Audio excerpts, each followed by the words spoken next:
Quando o projeto entrou na minha vida com 10, 11 anos, se fez um movimento muito relevante na minha história, assim. E a nossa ajuda veio do outro lado do planeta. Eles bancaram o projeto, a orquestra começou a existir e, enfim, a orquestra toma corpo e existência. Segundo, é preciso avançar na relação do Brasil com a China, não apenas na questão econômica e na questão comercial. É importante que a gente avance um pouco na questão, sabe, científica e tecnológica. Se não fizer a remoção, a limpeza e a remoção do mexilhão, literalmente a gente pode perder tudo. So we have a goal to help with conservation, especially with our biodiversity here in South America. I have this will to solve the problem. I think this motivates me both personally and professionally. I want to see the problem solved.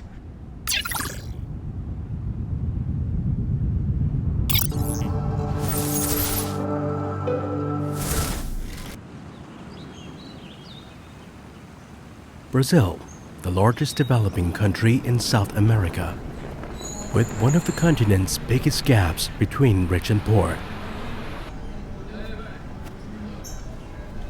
The Malay neighborhood contains 17 shanty towns. It's Rio's largest favela area, home to 140,000 low-income residents.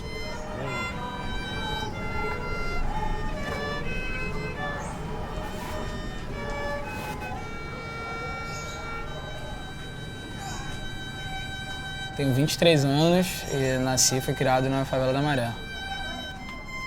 Então, eu fui uma criança, assim, como qualquer outra na Maré, que tinha muito tempo livre, nenhum caminho para seguir. Meu caminho era sair da escola, jogar bola, jogar flipper, jogar bolinha de gude, peão, e soltar pipa.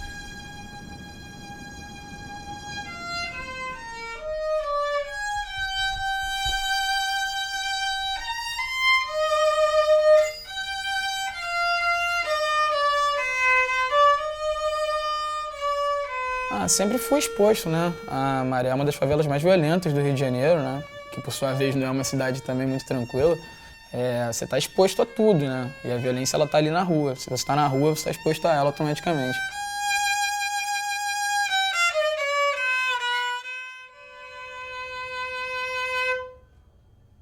Quando o projeto entrou na minha vida com 10, 11 anos, se fez um movimento muito relevante na minha história, assim, como pessoa, como profissional, que foi o movimento de sair das ruas, assim.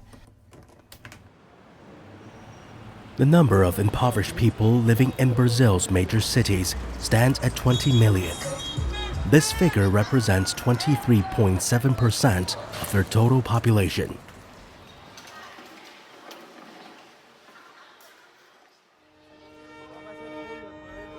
The Maré do Amanhã Orchestra organizes music workshops for students at public schools.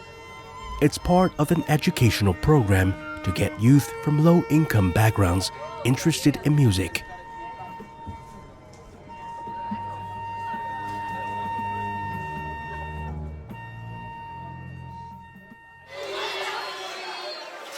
O período clássico é o período que talvez tenha sido mais importante na história da música, tanto que erroneamente até hoje, quando a gente se refere à música de concerto, a gente fala que é a música clássica. Eu queria perguntar se aqui tem duas pessoas que gostariam de vir aqui para mostrar o papel do regente. Eu começo, você continua, tá bom?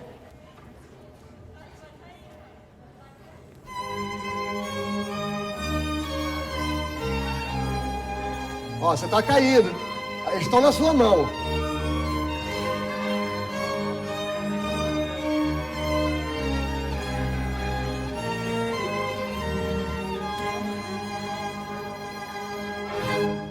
Uhul! Agradece. Agradece. Meu pai era maestro Armando Prazeres e o que ele sempre gostou de fazer na vida foi ensinar música. Então ele usava a orquestra para despertar na garotada, nos adolescentes, o gosto pela música. Esse era o grande sonho dele. Armando Prazeres was a celebrated conductor. He served as music director for several of Brazil's leading orchestras. He was the winner of multiple international and national awards. Tudo que eu aprendi, tudo que eu falo aqui, tudo que eu vivo em cima de um palco com a orquestra, foi com ele que eu aprendi. Quando ele me falou que essa orquestra tinha como finalidade levar música às favelas, isso me chamou a atenção. E aí eu larguei a minha carreira, larguei a minha profissão e fui trabalhar com ele.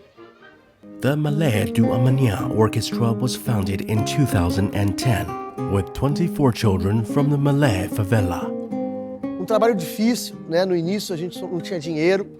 A gente conseguiu a doação de um mecenas da época que eu trabalhava na Orquestra Pro Música, um cara que tinha dinheiro, que gostava do trabalho do meu pai, que doou pra gente todos os instrumentos. A orquestra fez um lindo concerto em Petrópolis no final de 2010. E, inexplicavelmente, o patrocinador retirou o patrocínio. E uma pessoa, um anjo de Deus, uma alma santa, nos colocou em contato com a State Grid. E a nossa ajuda veio do outro lado do planeta. Eles bancaram o projeto, a orquestra começou a existir e, enfim, a orquestra toma corpo e existência.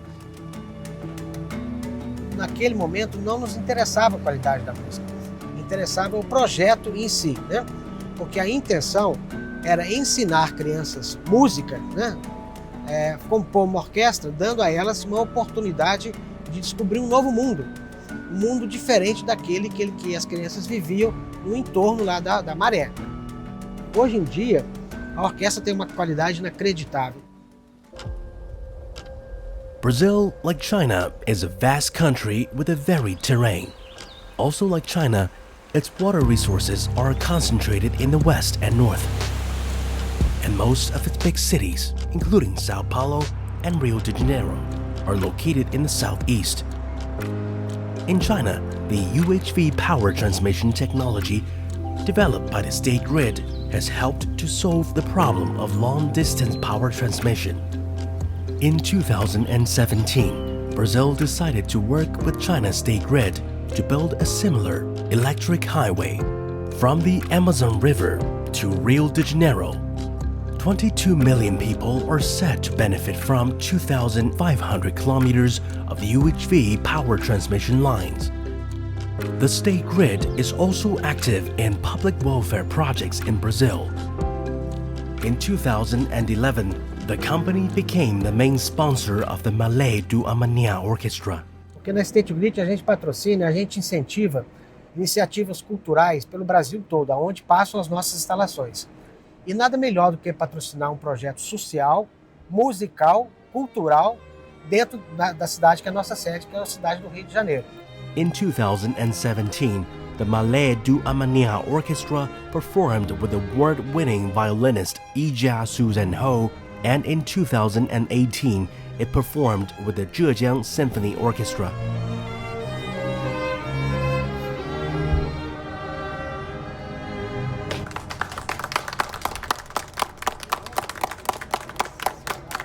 The Malé do Amanhã Orchestra is today well known across Rio de Janeiro. They're invited to perform at least once a week. With the State Grid's support, the orchestra has also performed in 80 other cities and has even traveled abroad. É ela que me faz conhecer novos lugares, é ela que me faz ter vontade de crescer, continuar, sabe? Então, se não fosse por ela, ela salva a nossa vida, sabe? Eu sou muito grata a tudo isso, entende?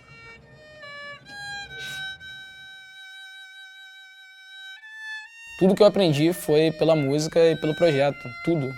Minha noção de certo e errado, como ser um bom filho, como ser um bom irmão, como ser um bom professor, como ser um bom cidadão, sabe? E ela fez um trabalho muito importante para mim, que é sobre expandir meus horizontes. To date, 6,000 children from low-income families have received musical education through the orchestra. 6 have gone on to study music at university. 32 have become teachers or professional musicians with the Malé do Amanhã Orchestra. A maré vai ser transformada por vocês. Só vocês podem transformar a comunidade de vocês, a favela de vocês.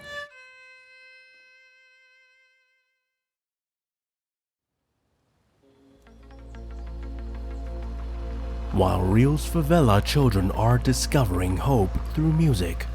400 kilometers away, in the Ilha Sorteira Reservoir area, the local fish farmers are searching for ways of saving their livelihood.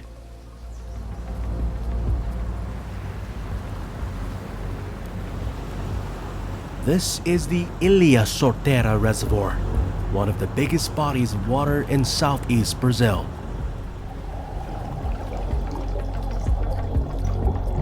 There are 75 fish farms here, all of which are suffering from a recent invasion.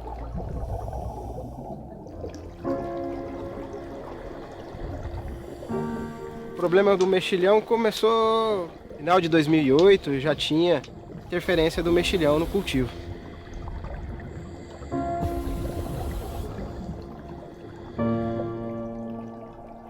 Se não fizer a remoção, a limpeza e a remoção do mexilhão, literalmente a gente pode perder tudo.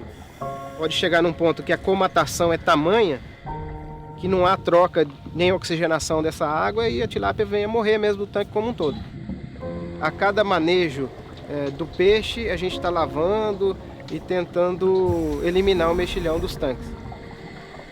Qualquer estrutura que esteja dentro da água, desde os tambores de flutuação, fatalmente o mexilhão vai se aderir. Esses problemas eles são porque a espécie ela não tem um controle biológico, ela não tem nenhuma outra espécie para competir e para vencer uma competição de espaço com ela, e também não tem nenhum predador efetivo que diminua essa população.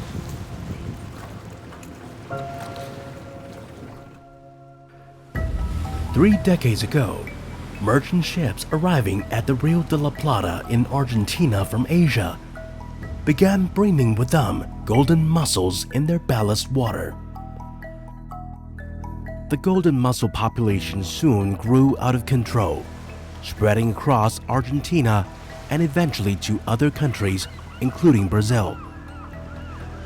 Today, this invasive species is found in almost every part of Brazil, except the far north. These golden invaders have even infiltrated the country's hydropower plants.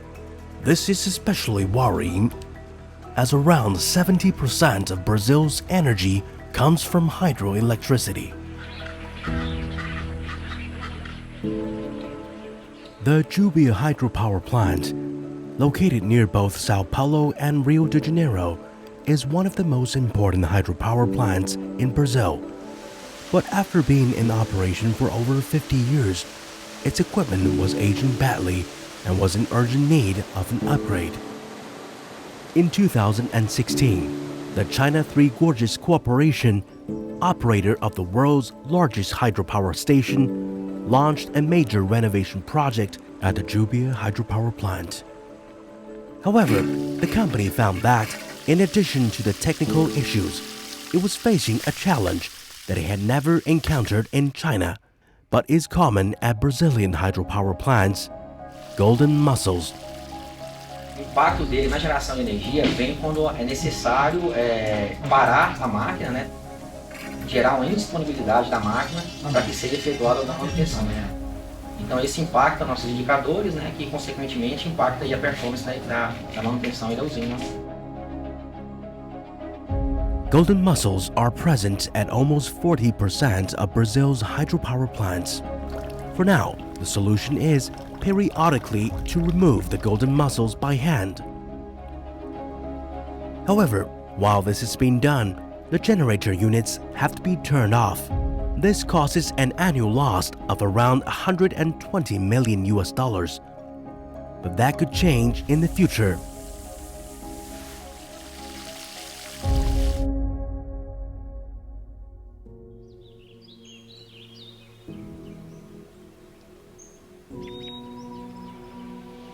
In 2017, CTG Brazil decided it was time to expel the invaders once and for all.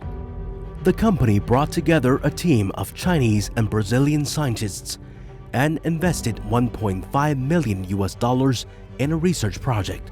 Within a few years, a solution had been found. This is how it works. a living creature inherits genes from both parents, the idea is to genetically modify the golden muscle to render one of the genes it inherits infertile. In normal circumstances, the modified muscle will then pass down a fertile gene to half of its offspring and an infertile gene to the other half. However, a gene-altering strategy called gene drive goes a step further. It ensures that the infertility gene is passed down to all the offspring. This technique called gene drive, it's not really a molecular technique. It's more like an evolutive tool. The way to do it is to guarantee that you will have a copy of a chromosome that comes from your mother, another copy from your father. So you guarantee that the two copies are carrying the trait or the characteristic that you want. When these modified muscles mate, the gene drive strategy ensures that all, not just half, of the offspring inherit the infertility gene. Eventually, when two modified muscles mate, their offspring become completely sterile. Since they're incapable of reproducing, gradually the entire population will die out. This concept was such a game changer that in 2019, it won the Best Practices Award from Benchmarking Brazil, a leading sustainability program. In the same year, the concept also won the Brazilian Bioeconomy Prize and made the front page of the Brazilian financial newspaper Valor Econômico. The project is currently in the prototype development phase, in which scientists are trying to create genetically modified muscles in the lab.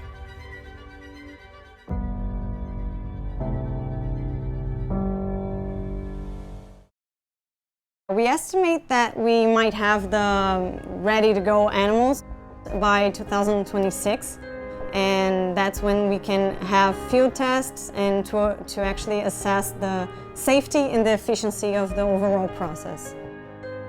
I'm not just making research, it has a purpose.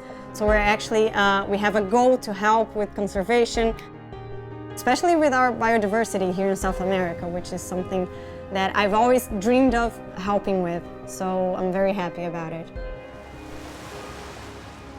I have this will to solve the problem. I think this motivates me both personally and professionally. I want to see the problem solved.